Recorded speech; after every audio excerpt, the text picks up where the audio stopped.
Les cris de joie de minuit dans les églises dans le cadre du réveillon de Nouvel An manqueront cette année.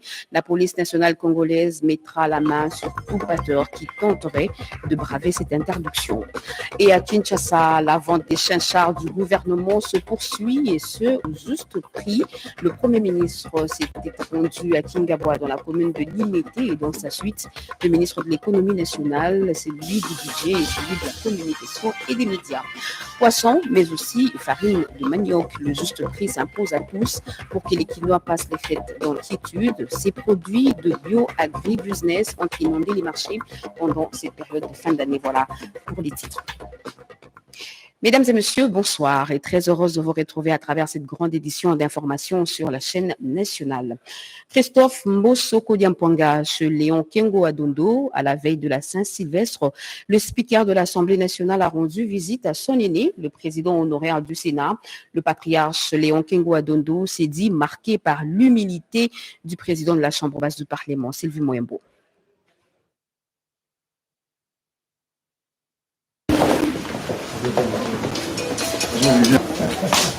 Ça va bien.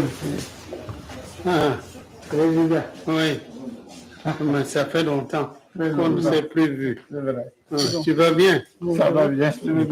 Une rencontre sans complaisance entre le président de l'Assemblée nationale, Christophe Mbosoko Diampwanga, et l'ancien président du Sénat, Léon Kengo Adondo. Cette visite de courtoisie s'est voulue aussi familiale que politique. Au moment où le monde se prépare à fêter la Saint-Sylvestre, le speaker de la Chambre basse du Parlement a opté de partager l'expérience quelques heures avec un aîné dont il garde de meilleurs souvenirs et connaissances marqués par la sagesse, la rigueur et l'inefficacité dans la conduite des affaires de l'État. Une marque qui a toujours caractérisé Léon Kengo Adondo, affirme Christophe Mbosoko Diampwanga. Bien, c'est la fin de l'année. Je suis venu d'abord lui souhaiter meilleurs vœux de nouvel an. Et Kengo, pour nous, est une source d'inspiration. C'est un des rares Congolais qui a l'essence de l'État. Donc, pour nous, c'est une source d'inspiration. Nous devons venir de temps en temps parler, discuter du problème de notre pays avec lui et avoir ses conseils. Il est disposé à tout moment. Il est en forme. Je remercie Dieu pour ça. Il a toute la lucidité, il a tout son sens d'humour et nous avons encore besoin de lui. Très sensible à l'humilité de Christophe Mbosoko Diampwanga, le patriarche Léon Kengo Adondo a prodigué des sages conseils au président de l'Assemblée nationale et l'a félicité pour le sérieux dans sa prestation au sein de la Chambre basse du Parlement. Comment se fait la vente du poisson chinchard commandé par le gouvernement et vendu au juste prix pour le bonheur du peuple? Le premier d'entre les ministres, Jean-Michel Samalukonde, à la tête d'une délégation gouvernementale, est descendu à Kingabwa pour se rendre compte de l'effectivité de cette opération et l'approvisionnement de ces produits. Pati Tondouango. Il a fait les déplacements vers les quartiers Kingabwa dans la commune d'Elimete où sont stockés des cartons de chinchards importés de la Namibie par le gouvernement. Le Premier ministre Jean-Michel Samalukonde Kyenge a voulu personnellement s'assurer de la disponibilité des stocks et de l'effectivité de la distribution. C'est une action du gouvernement qui s'inscrit dans la vision du chef de l'État qui, comme vous le savez, son slogan c'est le peuple d'abord.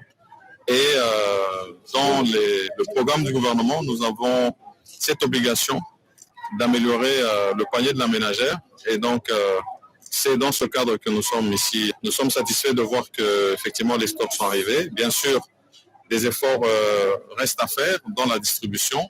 Il y a d'autres produits sur lesquels nous allons bien sûr travailler, notamment le poulet, la farine, comme c'est déjà d'ailleurs le cas avec la farine qui vient de Kangaronzo, pour nous assurer aussi que de ce côté-là, nous arrivons à réguler les prix. Mais c'est aussi une interpellation finalement de nous rendre compte que dans le cadre de la diversification de l'économie, c'est important que nous puissions aussi mettre des moyens dans la production locale.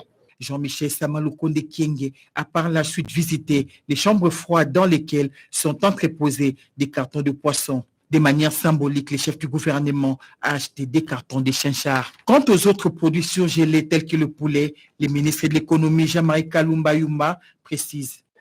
nous avons passé des commandes sur des poulets, mais ça traîne. Aujourd'hui, il faut savoir que nous avons un problème international sur les fret maritimes. Donc les conteneurs sont bloqués, il n'y a pas de conteneurs en circulation. Même si on peut acheter quelque chose, mais ça va prendre énormément de temps pour que ça puisse arriver en destination. Le chef de l'exécutif national, Jean-Michel Samalukonde Kyenge, a effectué cette visite accompagné de quelques membres de son gouvernement. Si le gouvernement justement s'active pour offrir du poisson au juste prix à la population, le programme volontariste agricole bio-agro-business, lui, a lancé ce jeudi la vente officielle de la farine de manioc à son entrepôt de la 8e rue Limité, quartier industriel. Il suffit de débourser 24 000 francs congolais pour obtenir un sac de 25 kg de farine. Marc Mangazakalala. Après le parc agro-industriel de Bukanga-Lonzo qui vient de mettre à la disposition de la population la farine de maïs de très bonne qualité, le programme volontariste agricole bio-agro-business BAB vient de lancer officiellement la vente de farine de manioc du village Mongata, commune de Maluku. Un sac de farine de manioc de 25 kg se vend à 24 000 francs congolais. Le directeur de cabinet adjoint du ministère de l'Agriculture, Armand Chamala, a personnellement représenté le ministre de l'Agriculture. Dans les activités du ministère de l'Agriculture, il y a la production agricole et la sécurité alimentaire. La farine de manioc que nous avons ici vient du site de Kinshasa, de Mongata, où nous avons de vastes étendues des champs de manioc. Nous avons une usine de transformation et nous sommes garantis d'avoir un stock qui ne va pas se couper.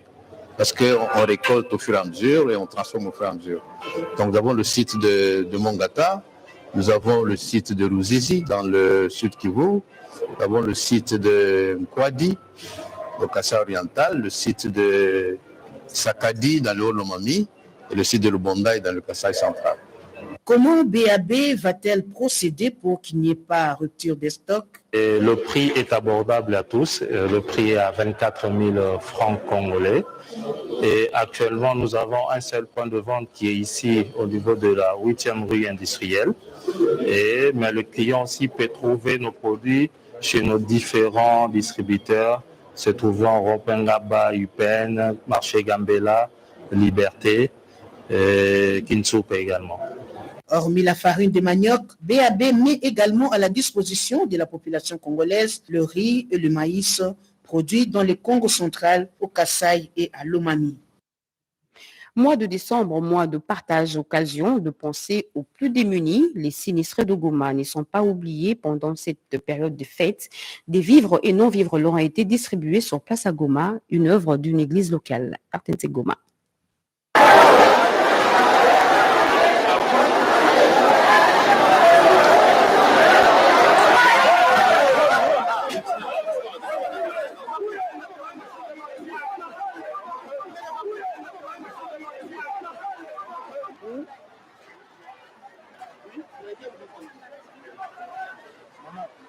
Mapendo ya Mungu tunapokea kutoka biro yetu ya meri katika jimbo la Nord Kivu, na Mungu akubariki. Hii yote ni chakula yako. Sio hivyo namna gani? Kwa mapendo ya Mungu aliyetumikisha watumishi ya meri na wa ndugu zetu wa MCC, leo unapata hichi kiti ili kusaidie, lakini usiuzishe. Mungu na kubariki. Tuna kwa hiyo wakati tafadhali, sasa yenyewe mnakula ile chakula na mkumbuke Mungu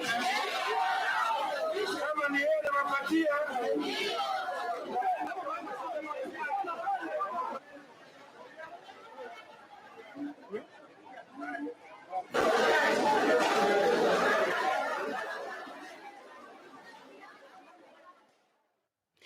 Le gouvernement provincial de Kinshasa vient de resserrer les vis pendant les festivités de fin d'année. Les Kinois vont passer la bonne année sans réveillon. pas de veillée de prière, moins encore des veillées mortuaires dans la nuit du 31 au décembre 2021 au 1er janvier 2022. Décision prise par le gouverneur de la ville de Kinshasa. Les récalcitrants verront leurs équipements sonores confisqués et les personnes trouvées sur le lieu seront arrêtées. Edith Chala. Les fêtes de fin d'année sont généralement accompagnées de scènes de liesse qui débordent parfois. Des bandits qui se saisissent des occasions commettent des forfaits et des méfaits. La police nationale congolaise ville de Kinshasa, dans ce qu'elle a des commandements, était autour du commissaire provincial, le général Silvano Kasongo, pour échanger sur les mesures adéquates de maintien de l'ordre public et de circulation routière. Des mesures urgentes ont été prises et Silvano Kasongo en a communiqué quelques-unes. Nous allons prendre ces dispositions pour demain. Vous verrez le matin. Tous les policiers seront sur la rue pour endiguer les embouteillages, pour aider la population d'évacuer librement à ces occupations. Du 29 au 5 janvier, il y a la courtoisie. Les véhicules vont circuler sans être contrôlés, sauf les cas des bandes contraires et mauvais stationnement. Toute veillée est interdite, que ce soit les veillées mortuaires, que ce soit les veillées de prière, c'est une instruction du gouverneur. Si vous voulez faire une veillée de prière, une veillée mortuaire, allez demander l'autorisation auprès de l'autorité humaine. Sinon, la police va venir, va saisir le matériel, va arrêter même les gens. Plus de policiers sur les artères de Kinshasa est une des mesures pour que ces moments de fête se passent dans la plus grande quiétude à Kinshasa. Intenses travaux de modernisation de l'aéroport de Mbuji-Mayi au Kasaï. 5 entreprises sont commises à l'exécution des travaux sur financement de la Banque africaine de développement. Ceci est le fruit de la coopération agissante menée par le chef de l'État, Félix-Antoine Tshisekedi Tshilombo. Blaise Boko Kiasonza. Construit depuis l'époque coloniale, l'aéroport de Mbuji-Mayi se métamorphose grâce aux travaux de modernisation des installations aéroportuaires qui répondent ainsi à la vision du chef de l'État, Félix-Antoine Tshisekedi Tshilombo, celle de réhabiliter les infrastructures de base dans tous les secteurs de la vie nationale. La nature des travaux, ici évoquée par le commandant de l'aéroport. Nous avons 4 entreprises. La piste, ce sera une entreprise chinoise. La nouvelle tour de contrôle, ce sera une entreprise chinoise. La caserne anti-incendie, la centrale électrique, ce sera une entreprise chinoise. On a une entreprise canadienne qu'on appelle Aéronave qui se chargera des équipements de navigation et des aides à l'atterrissage. Ensuite, on a une autre entreprise espagnole, CG Espanola, qui va s'occuper de l'électronique de la tour de contrôle. Au-delà du salon présidentiel et du salon VIP, dont les travaux ont déjà débuté, les efforts sont actuellement fournis pour donner un autre visage à cette porte d'entrée et de sortie de la ville de Mbuji-Mayi. On le fait d'abord par la volonté du patriotisme, vouloir, n'est-ce pas, amener l'aéroport au standard, quand même le niveau de standard est encore très loin, mais on s'est dit qu'on doit commencer quelque part et nous y allons petit à petit, progressivement, avec les petits moyens que nous avons. Les autres usagers, comme les passagers et tout ce qui suit, nous leur demandons un peu de patience. Parce que je sais qu'ils nous demandent une modernisation rapide, mais qui nous accorde un peu de temps. Logistique et personnel mobilisés sur le terrain pour l'exécution des travaux dont la durée prendra plus ou moins 2 ans. Il y a de quoi se réjouir dans les jours à venir dans cette partie du territoire national. Et au nom de l'ensemble du personnel de l'Agence congolaise de l'environnement ACEO Mia Propre, je souhaite une très belle et heureuse fête de Noël et de nouvelle année 2022 à son Excellence Monsieur le Président de la République, le chef de l'État Félix-Antoine Tshisekedi Tshilombo, avec hommage le plus déférent aux honorables et président du Sénat de l'Assemblée nationale, son Excellence Monsieur le Premier ministre chef du gouvernement. Que l'Éternel Dieu vous accorde sagesse, santé, bonheur et réussite durant toute l'année 2022 dans l'accomplissement de vos lourdes tâches assignées. C'est l'ingénieur Jean-Claude Emené Elenga qui le dit. Et savez-vous qu'il existe à l'Institut national du bâtiment et des travaux publics une section des transports et voies de communication? Et oui, celle-ci n'est pas opérationnelle à ce jour. Eh bien, le ministre Chérubin Okende a effectué une visite de travail à l'INBTP. Question de rendre fréquentable cette section. Suzy Ngoyi et Myriam Adika. Le ministre des Transports est allé s'enquérir de la non-opérationnalisation de la section transport et voies des communications à l'Institut national du bâtiment et de travaux publics, pourtant déjà créé. Soucieux de la relève qui devra être assurée dans le grand secteur des transports et voies des communications, Chérubin Okende Senga a reçu du directeur général de cette institution d'enseignement supérieur toutes les informations sur la non-opérationnalisation de la dite section. Nous avons eu des éléments d'appréciation.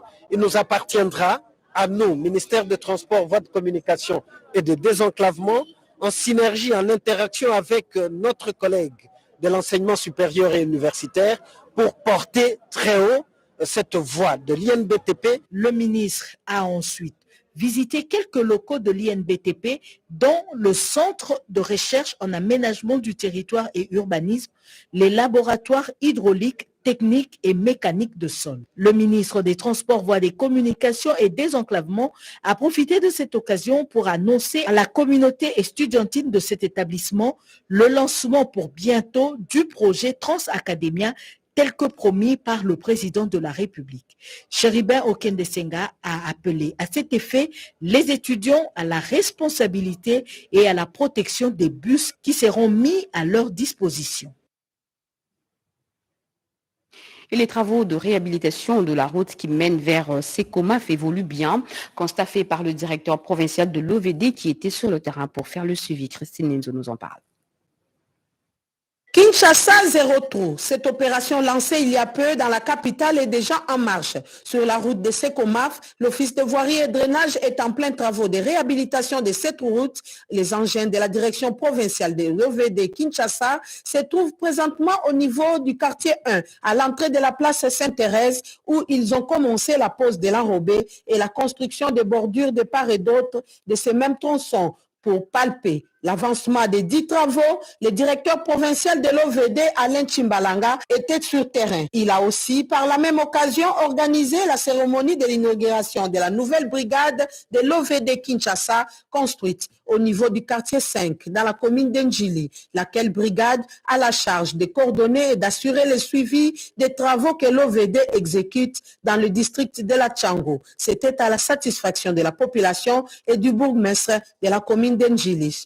Un plaisir pour moi de se mettre debout pour parler avec les partenaires OVD que d'aucuns ignorent, ils les voient de loin, mais ils ne savent pas que l'OVD est proche de nous. Cette brigade va encore renforcer les liens entre l'OVD et la population, première bénéficiaire de cette route en renchérit Alain Chimbalanga. Vous avez au moins votre outil, tout proche. Il n'est pas seulement le vôtre, mais il est pour tous les districts de Tchang. Vous êtes les bourgmestres prioritaires. Parce que vous recevez cette brigade-là et que tout sera fait avec votre bénédiction.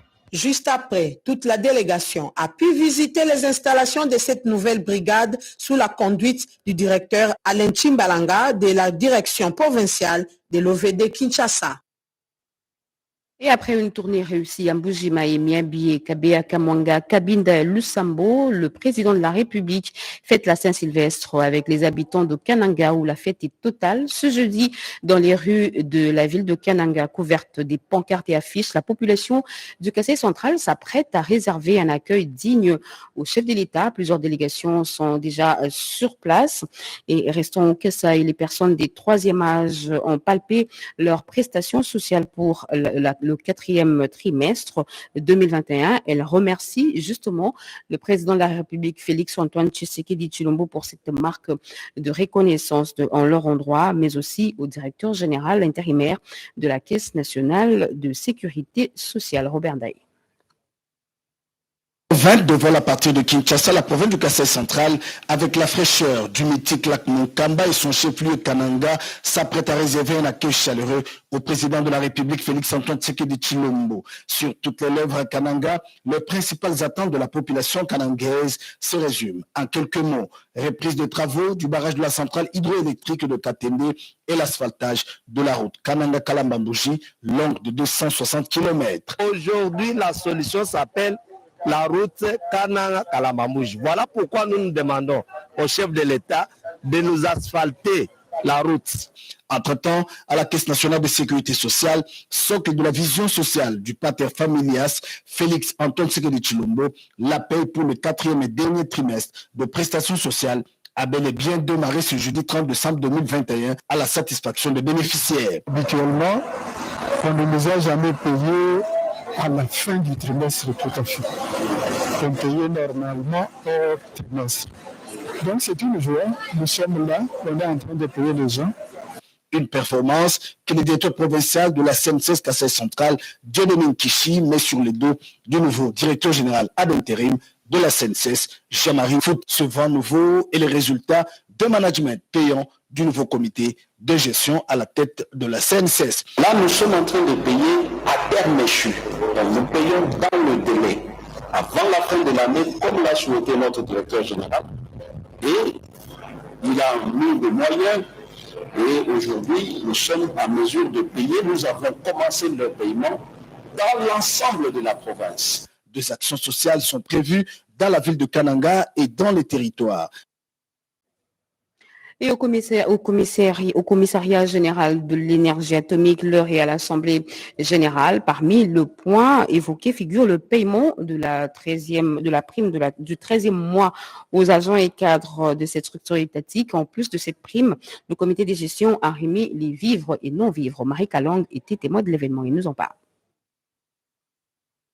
L'Assemblée générale du commissariat général à l'énergie atomique, CGA, Krenka, tenue le mardi 28 décembre 2021, était un cadre d'échange entre la délégation syndicale et le comité de gestion sur la bonne marche de cette structure étatique. Le commissaire général a, dans son mot, salué le dynamisme du ministre de tutelle, José Mpanda Kabango, qui a permis aux agents et cadres de rentrer dans leurs droits. Selon Thierry Tangutabou, c'est pour la toute première fois que l'on procède à la paye du 13e mois au commissariat général à l'énergie atomique. Un autre temps fort était la remise des colis de fin d'année. Hier, nous étions dans la première phase, la gratification, appelé communément 13e mois, où tout agent a eu à toucher en cash sa gratification. Et la deuxième partie, c'est aujourd'hui, c'est de remettre le colis de fin d'année à chaque agent du CGA, ainsi que nos collaborateurs externes. Le directeur administratif et financier a donné le sens de cette motivation du personnel. Vous voyez, après 12 mois de travail, c'est tout à fait normal que le comité de gestion songe à son personnel. C'est à partir du fonds propre du CGA que nous avons dégagé cette somme pour pouvoir, n'est-ce pas, faire plaisir à nos agents pour qu'ils fêtent dans de bonnes conditions. Au total, 170 agents, 32 policiers et 26 stagiaires ont reçu des colis constitués de 50 kg de riz, 25 kg de semoule de maïs, un carton de poisson salé, un carton de poulet, un carton de tomates, un bidon d'huile et un sachet de sucre, motif de satisfaction pour ces agents. Ce qu'on a vu ici, c'est du jamais vu au CGA Krenka. En quelque sorte, je peux dire qu'on a vu tout ça. On a eu le 13e mois avec des colis très très colossales, les sacs de riz de 50, les cartons de poisson salé à chacun, carton poulet, mais quel poulet? Carton Wilkie, auquel on divisait par 10. Maintenant chez nous ici, chacun comprenait mon émotion quand même.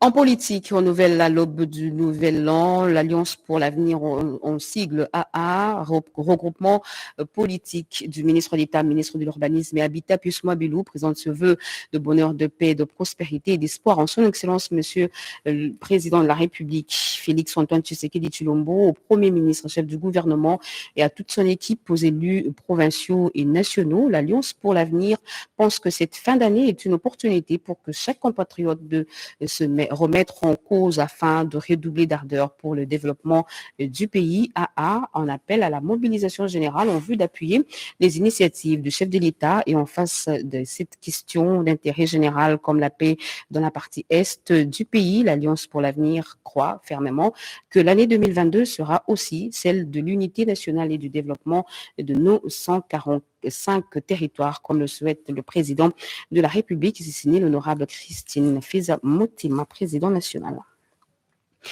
Toujours en politique, sachez que la vie politique de notre pays vient d'accueillir un nouveau-né, Horizon 2023. C'est cette nouvelle plateforme politique qui vient de voir le jour. Cette nouvelle structure vise à accompagner les actions du chef de l'État, Félix Antoine Tshisekedi Tshilombo. Les détails dans son reportage signé Eric Abamba. La réussite d'une épreuve doit se préparer en amont. C'est dans ces cadres que la structure Horizon 2023, affiliée à la vision du chef de l'État Félix-Antoine Tshisekedi Tshilombo, se donne l'objectif d'accompagner les actions du président de la République jusqu'aux échéances électorales. À l'occasion de son lancement officiel tenu à l'hôtel Africana Palace, son coordonnateur national, Dadi Chiswaka, a expliqué la quintessence de cette cérémonie qui rentre dans une approche de réflexion sur les voies et moyens pouvant conduire à la réélection du chef de l'État et d'avoir une majorité parlementaire qui lui sera favorable. Aujourd'hui, après cette cérémonie où un échantillon de la population congolaise était avec nous, c'est de rejoindre et de soutenir la vision du chef de l'État et de porter sa candidature aux prochaines élections, de sorte à ce que le président, non seulement qu'il puisse être réélu comme président de la République, mais qu'il le soit avec sa propre majorité parlementaire, mais une majorité absolue,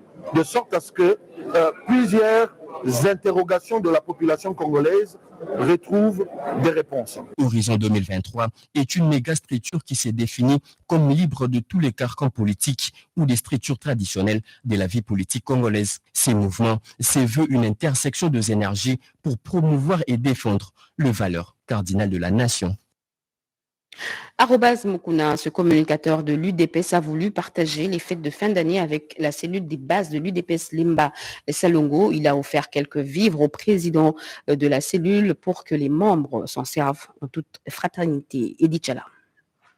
Un échange était au rendez-vous entre Aaron Mukuna et ses frères et sœurs du parti politique UDPS afin de faire le point sur la marche du pays sous le leadership de Félix-Antoine Tshisekedi. Et profitant de cette fin d'année 2021, partager quelques vivres dans la fraternité. Cette activité a connu la participation des forces du progrès, des communicateurs de l'UDPS et des membres de la cellule de base UDPS Lemba Salongo. En tout cas, je dis que c'est un sentiment d'amour. Parce que quelque chose qui n'a pas d'amour, donc ça ne produit pas de gestes, ça ne produit pas de fruits. Ça, c'est vraiment d'abord un symbole d'amour de ce que nous venons de voir, ce que nous venons de recevoir de notre communicateur, Arobase Mukuna. Donc, c'est un sentiment d'amour, un sentiment de joie. Au sujet de ça, vraiment que Dieu les bénisse. Ceci est une volonté affichée par ce dignitaire du parti, cher à Étienne Tshisekedi, et un engagement ferme d'accompagner sans relâche le chef de l'État dans sa noble mission de développer la RDC.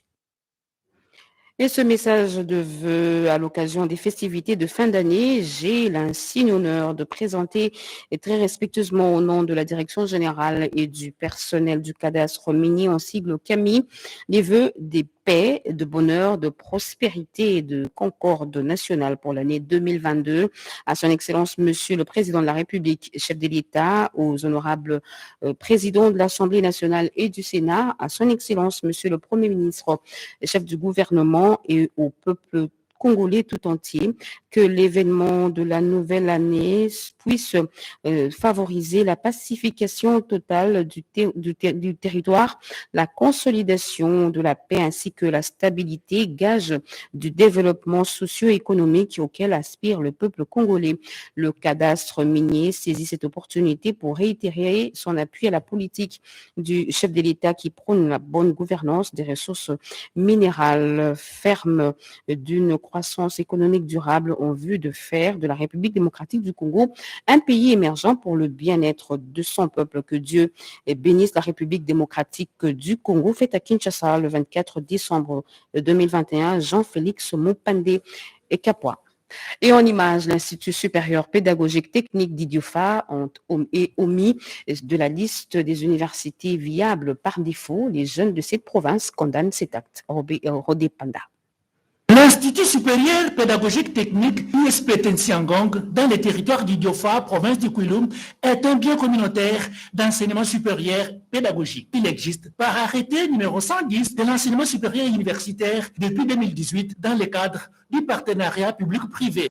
Ces infrastructures et équipements sont l'œuvre de la charité de l'honorable Richard Ndamboualan. Aujourd'hui, l'ISP Tensiangong, non seulement qu'il est rayé de la liste des écoles viables au ministère de l'ESU, cela au profit de l'ISP inexistant et fictif il fait aussi l'objet des vandalismes. La dynamique de jeunes d'Idiofa présents à Kinshasa condamne sévèrement cet acte incivique et demande au ministre de l'Insigne de corriger cette faute appuyée par des politiciens véreux qui s'entraînent dans le faux et usage de faux. Voici le contenu de leur dénonciation. Nous, dynamique des jeunes de Boulogne présents à Kinshasa, avions appris avec amertume le vandalisme qui se fait actuellement en Nsiengon au sein de l'ISPT Nsiengon. Nous confirmons et condamnons ce vandalisme des installations de l'ISPT Nsiengon dans le secteur de Boulogne, territoire d'Idiofa dans la province de Kwilu, par un groupe de jeunes civiques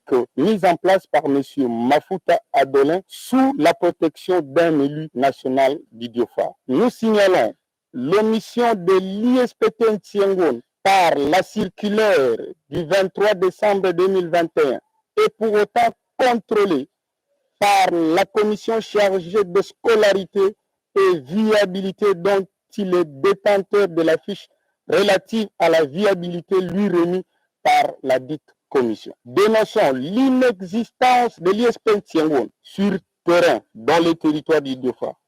Curieusement, il apparaît sur la liste des institutions publiques viables et prenons à témoin la commission des contrôles. Nous exhortons l'élu du peuple, auteur intellectuel de ces comportements qui seraient à la base de l'organisation des documents frauduleux, de mettre fin à une telle attitude qui induit l'autorité de l'État en erreur. Un comportement qui n'honore pas les élus d'Idiofa. Demandons à l'administrateur du territoire d'Idiofa de descendre sur terrain en Nsiengon afin de mettre fin à ce vandalisme, sanctionner les auteurs et faire rapport à la hiérarchie. Prions à son Excellence, Monsieur le ministre de l'Enseignement supérieur et université, de réhabiliter l'Institut supérieur pédagogique et technique Nsiengon ISPT en sigle dans ses droits légitimes en se référant au rapport de la commission chargée de la scolarité et viabilité, fait à Kinshasa le 30 décembre 2021. Personne n'a le droit, quelle que soit la raison, de détruire les biens communautaires qui existent déjà. Par émulation, on devrait apporter au contraire un plus à ce qui manque. De cette manière seule que l'on peut contribuer au développement. L'Institut supérieur pédagogique technique. Vous le savez, Monseigneur Tarsis Chibangu Tshishiku n'est plus. Il s'est éteint hier à Kinshasa à l'âge de 88 ans. Jusqu'à sa mort, Tarsis Chibangu occupait les fonctions du président du conseil d'administration des universités congolaises. Retour en image sur son parcours dans ce reportage. La nouvelle est tombée comme un coup de tonnerre. Le monde scientifique congolais a été amputé d'une figure de proue. Le professeur Tarsis Chibangu Tshishiku a passé l'arme à gauche ce mercredi 29 décembre 2021, à quelques jours de la fête de la Saint-Sylvestre. Né le 24 avril 1933 à Kipushi, dans la province du Haut-Katanga, Tarsis Chibangu est ordonné prêtre en 1959 au grand séminaire de Moba dans la province de Tanganyika. Licencié en théologie de l'université de Lovanium, en 1961, Tarsis Chibangu a obtenu son doctorat en théologie à l'Université catholique de Louvain en Belgique en 1962. En 1965, il est nommé professeur à l'Université Lovanium. Prélat de sa sainteté le pape Paul VI et vice-recteur de l'Université Lovanium, et de là, il devient évêque auxiliaire de Kinshasa en 1970. Monseigneur Chibangu Tshishiku a exercé les fonctions de président du Conseil des universités congolaises, c'est jusqu'à sa mort. Il a aussi travaillé pendant longtemps comme évêque de Mbujimaï dans la province du Kasaï oriental. Sa disparition a bouleversé les milieux universitaires, les cas de l'université de Lubumbashi de par ses liens.